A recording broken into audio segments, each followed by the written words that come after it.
இயேசுவின் நாமத்தினாலே அன்பின் வாழ்த்துக்கள்.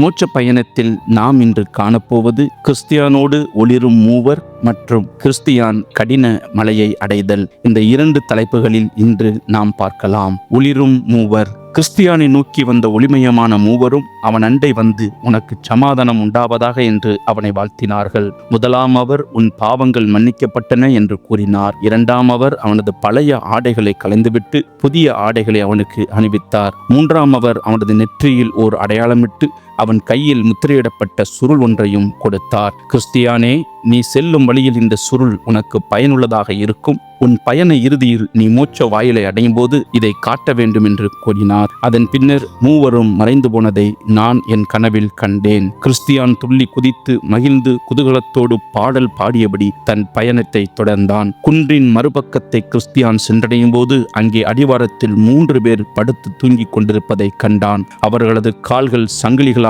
பிணைக்கப்பட்டிருந்தன. ஒருவன் அறிவாளி, இன்னொருவன் சோம்பேறி, இன்னொருவன் அகந்தையுள்ளவன் என்பது அவர்களின் பெயர்கள். அவர்களை நெருங்கி தட்டி எழுப்பினான். கிறிஸ்தியான், தம்பிகளே, இப்படியா உறங்குவீர்கள்? உங்களை சுற்றியுள்ள ஆபத்தை நீங்கள் உணரவில்லையா?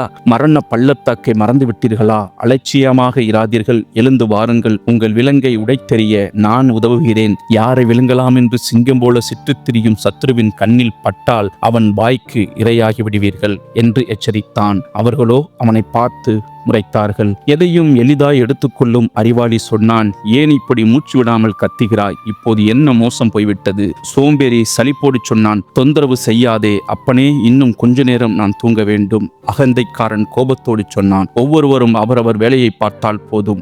நீ உன் வேலையை பார்த்து கொண்டு உன் வழியே போ. ஆபத்தை பற்றி சொல்லி எச்சரித்தும் விலங்குகளை அகற்ற உதவுவதாக கூறியும் ஏற்றுக்கொள்ளாத அவர்களை நினைத்து கவலையோடு தன் பயணத்தை தொடர்ந்தான் கிறிஸ்தியான். சற்று தூரம் சென்றபின் பாதை இடது பக்க சுவரில் ஏறி குதித்து வந்த இருவர் கிறிஸ்தியானோடு சேர்ந்து கொண்டார்கள். வெளிவேஷம், மாய்மாலம் என்பது அவர்களுடைய பெயர்கள். ஐயோ, நீங்கள் எங்கே இருந்து வருகிறீர்கள், எங்கே போகிறீர்கள் என்று பேச்சை கொடுத்தான் கிறிஸ்தியான். நாங்கள் வீண் பெருமை என்ற நாட்டைச் சேர்ந்தவர்கள், மோட்சத்துக்கு சென்று புகழடைய ஆசைப்படுகிறோம் என்றார்கள். அவர்கள் இருவரும், நீங்கள் ஏன் வாசல் வழியாய் வராமல் சுவரேறி குதித்து வருகிறீர்கள் என்று கேட்டான் கிறிஸ்தியான். வாசல் வரை சென்று திரும்புவதும் இதே வழியில் வருவது எவ்வளவு சிரமம் தெரியுமா? இப்போது நாங்களும் உன்னோடு சரியான வழியில் வந்துவிட்டோமே என்றார்கள்.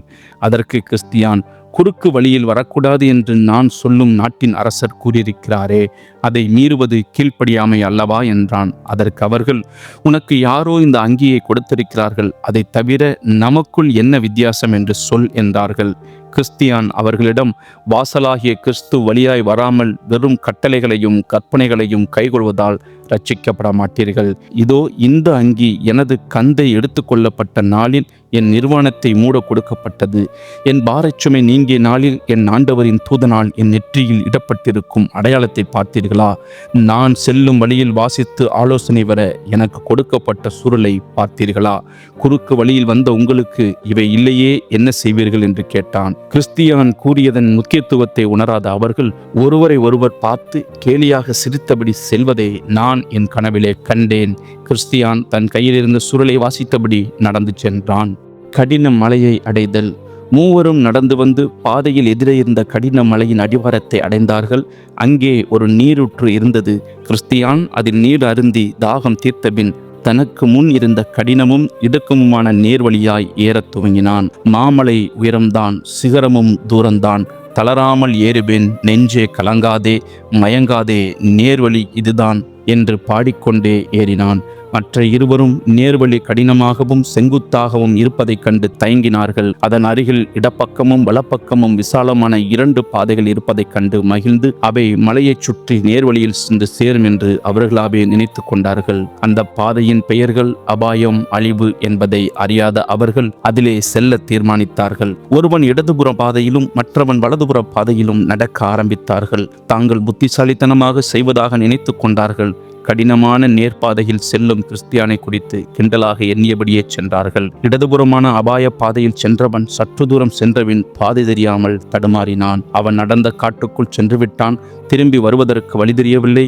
ஒரு வழியும் புலப்படாமல் அழுது புலம்பியபடி அலைந்து தொலைந்து போனான். வலதுபுறமான அழிவு பாதையில் சென்றவன் ஓர் இருண்ட செங்குத்தான பாதையில் ஏற ஆரம்பித்தான். தான் மற்றவர்களுக்கு முன்னால் பாதையை அடைந்து விடலாம் என்று அவன் எண்ணினான். ஆனால் அவன் சென்ற பாறையின் செங்குத்தான பகுதியிலிருந்து திடீரென கீழே விழுந்து மரித்து போனான். கிறிஸ்தியான் முதலில் வேகமாக மலை மீது ஏறினாலும் விரைவில் சோர்ந்து போனான். அவன் தனியாக மெதுவாக அந்த மலை மீது நடந்து செல்வதை நான் என் கனவில் கண்டேன்.